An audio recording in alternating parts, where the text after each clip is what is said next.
డిలిమిటేషన్పై సమావేశానికి మద్దతు డీకే శివకుమార్.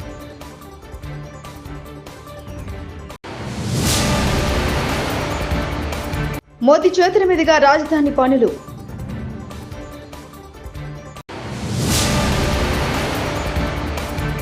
హరీష్ రావుకు హైడ్రా బాధితుల ఆత్మీయ శుభాకాంక్షలు.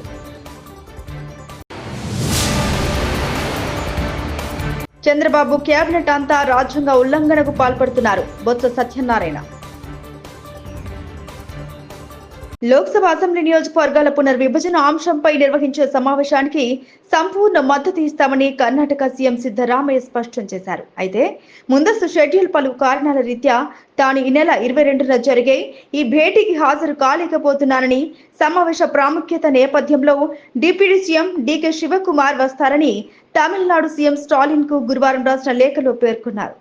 రాజధాని అమరావతి పనులను ప్రధానమంత్రి నరేంద్ర మోదీ చేతుల మీదుగా ప్రారంభించాలని కూటమి ప్రభుత్వం ఇప్పటికే నిర్ణయించింది.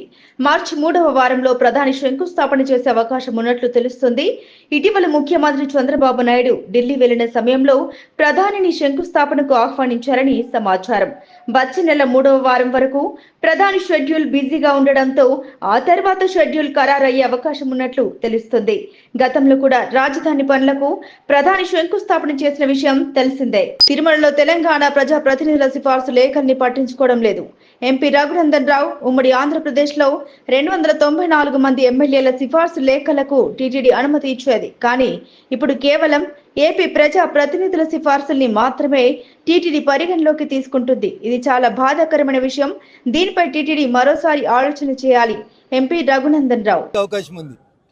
ఆంధ్రప్రదేశ్ రాష్ట్రం విడిపోయి ఆంధ్రప్రదేశ్ తెలంగాణ 2 రాష్ట్రాలుగా విడిపోయిన తర్వాత తెలంగాణ ప్రాంత ఎమ్మెల్యేలు, ఎంపీలు, ఎమ్మెల్సీలు ఇస్తున్న ఉత్తరాలని చంద్రబాబు నాయుడు గారి ప్రభుత్వం వచ్చిన తర్వాత ఫిబ్రవరి 1వ తారీఖు నుంచి హానర్ చేస్తామని చెప్పి కొత్త కమిటీ బిఆర్ నాయుడు గారి నాయకత్వంలో చెప్పడం జరిగింది. Now we are in the mid of March. Telangana ప్రాంత ప్రజాప్రతినిధులు ఒకటే కోరుకుంటున్నారు, 294 మంది ఎమ్మెల్యేల లేఖలని అకామిడేట్ చేయగలిగిన టీటీడీ ఈరోజు కేవలం 153 మంది ఆంధ్ర ప్రాంత ఎమ్మెల్యేలకే పరిమితం కావడం అనేది బాధాకరమైనటువంటి విషయం. ముఖ్యమంత్రి గారు అలో చేస్తామని చెప్తారు, బోర్డు అప్రూవల్ అయిందని చెప్తారు. అరే, తెలంగాణ ప్రజలు మా ఎమ్మెల్యేల నుంచి, ఎంపీల నుంచి ఒక ఉత్తరం తీసుకొని పోతే తిరుమలలో దర్శనం కావాలని కోరుకుంటున్నారు. దీనికి నానా రకాలైనటువంటి ఇబ్బందులు. లెటర్లు ఇవ్వమని వాళ్ళే చెప్తారు, అకామిడేషన్ లేదని వాళ్ళే చెప్తారు. దయచేసి ఈ వివక్ష పట్ల తిరుమల తిరుపతి దేవస్థానం బోర్డు ఆలోచించాలి. ఉమ్మడి ఆంధ్రప్రదేశ్ ఉన్నప్పుడు ఏ రకంగానైతే మొత్తం ఆంధ్రప్రదేశ్లో ఉన్న ఎమ్మెల్యేలు, ఎంపీల ఉత్తరాలని అగ్రీ చేసి భక్తులకి దర్శనాలు ఇచ్చిండ్రో, తెలంగాణ ప్రాంత ఎమ్మెల్యేలు, ఎంపీలకు సంబంధించిన భక్తుల దర్శనాలని ఇప్పుడు ఎగ్జామ్స్ అయిపోతున్నాయి. ప్రతి తల్లిదండ్రులు తమ పిల్లల్ని తీసుకొని తిరుమలకి రావాలనుకుంటారు. ఈ టైంలో కూడా బోర్డు మా ఉత్తరాలని అనుమతించకపోవడం అనేది బాధాకరమైనటువంటి విషయం. లబ్ధిదారులకు వర్గాలు, పార్టీలు ఉండవు. ప్రభుత్వం నిర్దేశించిన అర్హతలుంటే వారికి లబ్ధి చేకూర్చాలి. ఇది భారత రాజ్యాంగం కల్పించిన హక్కు. కానీ చంద్రబాబు ఆయన కేబినెట్ అంతా రాజ్యాంగ ఉల్లంఘనకు పాల్పడుతున్నారు.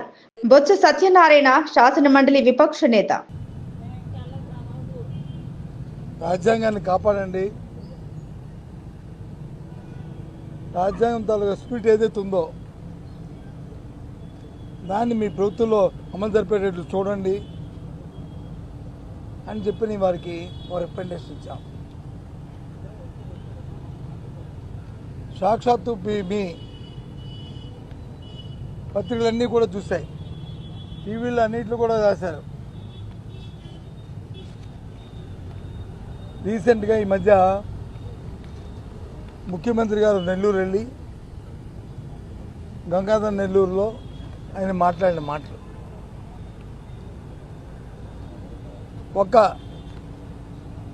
ఏ పని చేసినా సరే తెలుగుదేశం పార్టీ వాళ్ళకే చేయండి, వైసీపీ పార్టీ వాళ్ళకి చేయొద్దు, చేస్తే పాముకి పాలు వేసి పోషించినట్టే. కాబట్టి ఆయన చెప్పిన వర్కర్స్ చెప్పిన నేపథ్యం దయచేసి ఆలోచించమని కోరుతున్నాను. ఎవరైనా బెనిఫిషరీ ఉంటే బెనిఫిషరీకి పార్టీలు ఉండవు, బెనిఫిషరీకి వర్గాలు ఉండవు, బెనిఫిషరీకి ఏదైతే ప్రభుత్వం నిర్దేశించిన పారామీటర్స్ ఏవైతే ఉంటాయో వాటి వరకే చూసి ఆ పారామీటర్స్ కానీ సరిపోతే ఆ రకంగా వారిని లబ్ధిదారుడిగా చేకూర్చడం అనేది భారత రాజ్యాంగం ఇచ్చే హక్కు. అలా కాకుండా ఆయన ప్రమాణ స్వీకారం చేసిన ఓతికి దానికి వ్యతిరేకంగా చట్టాన్ని చేతిలో తీసుకుంటూ కాన్స్టిట్యూషన్ వైలేషన్కి పాల్పడుతున్నారు చంద్రబాబు నాయుడు గారు, ముఖ్యమంత్రి గారు, వారి తాలూకా క్యాబినెట్ అంతా కలిపి వారితో పాటు బ్యూరోక్రసీ మొత్తం అందరూ కూడా ఈ విధంగా వారి పరిపాలన సాగుతుంది. శిలాఫలకాల విషయంలో అనంతపురంలో ఇటీవల కాలంలో కొందరు చేసిన వ్యాఖ్యలపై అనంతపురం అర్బన్ ఎమ్మెల్యే దగ్గుపాటి ప్రసాద్ స్పందించారు. ఎవరెవరో ఏవేవో మాట్లాడుతున్నారని, నేను అవన్నీ పట్టించుకోనని, నా అజెండా అనంతపురం నగర అభివృద్ధి మాత్రమేనని ఆయన స్పష్టం చేశారు. 40 ఏళ్ల నుండి వారు చేయలేని పనులు నేను చేసి చూపిస్తాను అంటూ దగ్గుపాటి వ్యాఖ్యానించారు.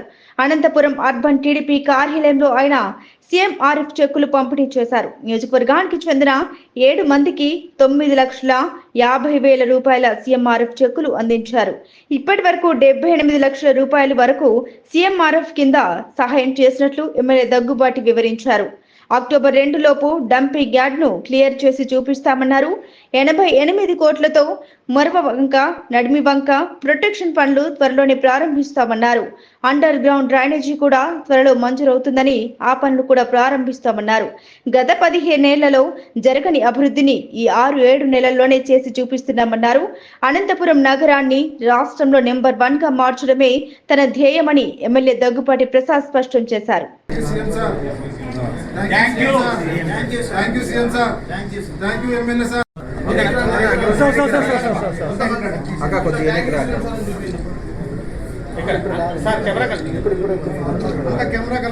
అందరికీ నమస్కారం. ఈరోజు మా ఎన్డీఏ కూటమి ప్రభుత్వం ఏర్పడిన తర్వాత మా ముఖ్యమంత్రి వర్యులు నారా చంద్రబాబు నాయుడు గారు మాకి 8వ విడత చెక్ సీఎంఆర్ఎఫ్ చెక్కులు పంపిణీ చేయడం జరిగింది. దానిలో భాగంగా ఈరోజు 9,50,000 రూపాయలు మా కాన్స్టిట్యున్సీకి రావడం జరిగింది. దీనిలో లబ్ధిదారులు దాదాపు 8 మంది ఉన్నారు. గత ప్రభుత్వంలో ఎక్కడా కానీ సీఎం రిలీఫ్ ఫండ్ ఇచ్చిన దాఖలాలు లేవు. ఎప్పుడైతే మళ్ళా మా ఎన్డీఏ ప్రభుత్వం ఏర్పడిన తర్వాత మా నాయకుడు నారా చంద్రబాబు నాయుడు గారు ముఖ్యమంత్రి అయిన తర్వాత సీఎం రిలీఫ్ ఫండ్ ఇవ్వడం జరుగుతూ ఉంది. దాదాపు ఇప్పటి వరకు మా అనంతపురం అర్బన్ కాన్స్టిట్యున్సీకి 80 లక్షల రూపాయలు ఓన్లీ సీఎం రిలీఫ్ ఫండ్ రూపంలో ఇవ్వడం జరిగింది. ఇవే కాకోకుండా మీకు తెలుసు, ఎన్డీఏ గవర్నమెంట్ ఏర్పడిన తర్వాత తొలి 5 సంతకాలు ఏం పెట్టారు అనేది కానీ మీకు తెలుసు. ముఖ్యంగా పెన్షన్స్ 3,000 రూపాయల నుంచి 4,000 రూపాయలు పెంచడం జరిగింది. అలాగే అన్నా క్యాంటీన్లు పునరుద్ధరించడం జరిగింది. దాదాపు మన అనంతపురంలో 3 అన్నా క్యాంటీన్లు పునరుద్ధరించారు. అలాగే ల్యాండ్ టైటిల్ యాక్ట్ రద్దు చేశారు. అలాగే డిఐసి 16,347 ఉద్యోగాలు ఇవ్వడం జరిగింది. వచ్చే ఈ నెలలోనే డిఐసి నోటిఫికేషన్ కానీ ఇస్తారని చెప్పి గౌరవ విద్యాశాఖ మంత్రి గారు నారా లోకేష్ గారు చెప్పడం జరిగింది. అలాగే ఇవి కాకోకుండా దాదాపు పంచాయతీ నిధులైతే ఏమి, అలాగే అర్బన్ డెవలప్మెంట్ అయితే ఏమి, ఇవి అనేక రకంగా బీఆర్ఎస్ ఎమ్మెల్యే మాజీ మంత్రి జగదీశ్వర్ రెడ్డిని అసెంబ్లీ నుండి సస్పెండ్ కారణంగా రాష్ట్ర వ్యాప్తంగా సీఎం రేవంత్ రెడ్డి దిష్టిబొమ్మ తగలబెట్టి నిరసన తెలుపుతున్న బీఆర్ఎస్ నాయకులు.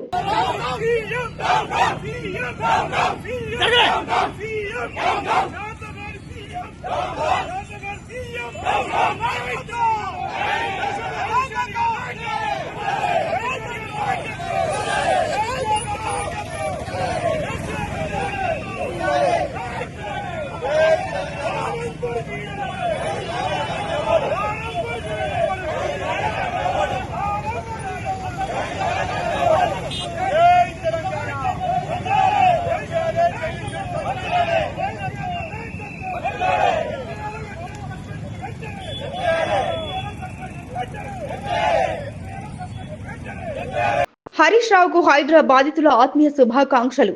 హోలీ పండుగ సందర్భంగా మాజీ మంత్రి హరీష్ రావుకు హైదర్ షాకో డ్రీమ్ హోమ్ కాలనీ వాసులు ఆత్మీయ శుభాకాంక్షలు తెలిపారు. ఇటీవల హైడ్రా కూల్చివేతలతో తీవ్ర ఆందోళనకు గురై కన్నీరు మున్నీరైన తమకు హరీష్ రావు ధైర్యం చెప్పి అండగా నిలిచారని కాలనీ ప్రజలు ఈ సందర్భంగా గుర్తు చేసుకున్నారు. హైడ్రా కూల్చివేతలతో తమ సొంత ఇళ్లను కోల్పోయే పరిస్థితి ఏర్పడడంతో తీవ్ర మనోవేదనకు గురైన వారు 5 నెలల క్రితం తెలంగాణ భవన్కి వచ్చి తమ గోడును వెళ్లబోసుకోవడంతో హరీష్ రావు వారి సమస్యను అర్థం చేసుకుని కాలనీకి స్వయంగా వచ్చి హైడ్రా చర్యల్ని అడ్డుకున్నారు. బాధితుల తరపున కాంగ్రెస్ ప్రభుత్వం చేస్తున్న దౌర్జన్యాన్ని నిలదీశారు.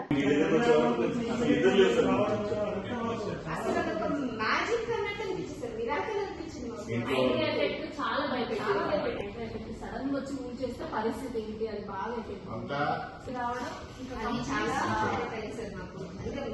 సేఫ్ అయింది. ఈరోజు లిటరలీ మేము నిద్రపోతున్నాం అంటే జస్ట్ బికాజ్ మా ఇంట్లో వాళ్ళకి నమ్ముతున్నారు అంటే మా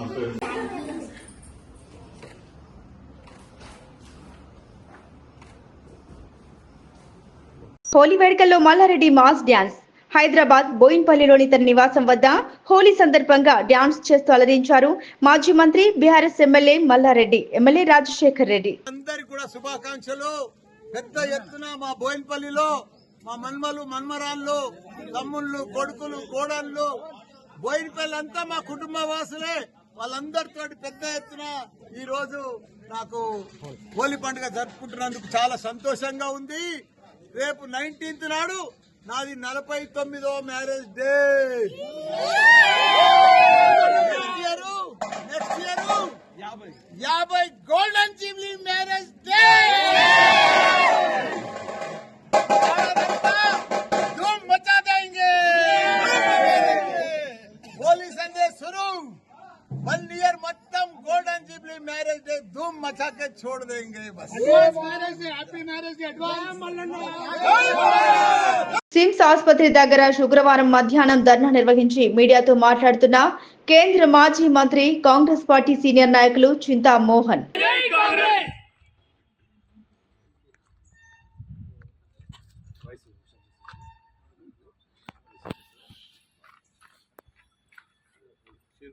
సార్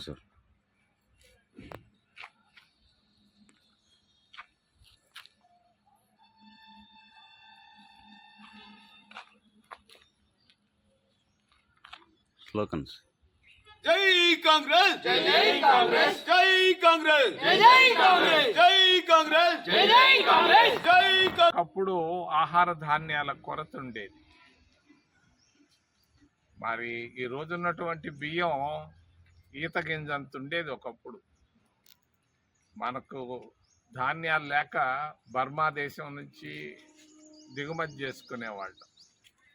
అటువంటి ఆహార ధాన్యాల కొరతలో నుంచి ఇందిరాగాంధీ హరిత విప్లవం ద్వారా ఈ ఆహార ధాన్యాల కొరతను తగ్గించినటువంటి ఘనత ఇందిరాగాంధీకి, కాంగ్రెస్ పార్టీకే దక్కింది.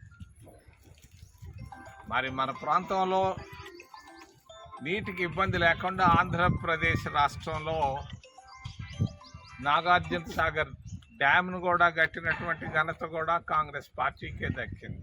లక్షల ఎకరాల భూములు ఈరోజు సాగుబడి అవుతున్నాయి అని అంటే కేవలం నాగార్జున సాగర్ ప్రాజెక్ట్. మరి రైతులకు ఒకప్పుడు యూరియా ధరలు ఎక్కువగా ఉండేవి, మిక్సర్ల ధరలు ఎక్కువగా ఉండేవి. ఈ ధరలు తగ్గించేదాని కొరగా రైతులకు ఎరువుల్లో సబ్సిడీ రూపంలో ఎరువులు ఇవ్వడం జరిగింది. తక్కువకి ఇచ్చేవాళ్ళు. 175 రూపాయలకి యూరియా కట్ట ఒకప్పుడు వచ్చేది. మిక్సర్లు కూడా 200-225 రూపాయలకు వచ్చేది. మరి ఎరువులు బాగా సబ్సిడీ ద్వారా ఇచ్చినటువంటి ఘనత కూడా ఇందిరాగాంధీకే దక్కింది, కాంగ్రెస్ పార్టీకే దక్కింది. ఈరోజు ధరలు కూడా కొంచెం పెరిగాయి, ఎరువుల ధరలు. ఏమైనా కూడా సబ్సిడీ ద్వారా ఎరువులు రైతులకు ఇవ్వడం జరుగుతుంది. కాంగ్రెస్ పార్టీ 2004లో డిలిమిటేషన్ పై సమావేశానికి మద్దతు డీకే శివకుమార్. రైతులు అప్పుల్లో నుంచి బయటేయడం మోదీ చేతుల మీదుగా రాజధాని పనులు. నాడు 75,000 బాధ్యత హరీష్ రావుకు హైడ్రా బాధితుల ఆత్మీయ శుభాకాంక్షలు. ఉందని చెప్పుకుంటున్నాం. చంద్రబాబు కేబినెట్ అంతా రాజ్యాంగ ఉల్లంఘనకు పాల్పడుతున్నారు. బొత్స సత్యనారాయణ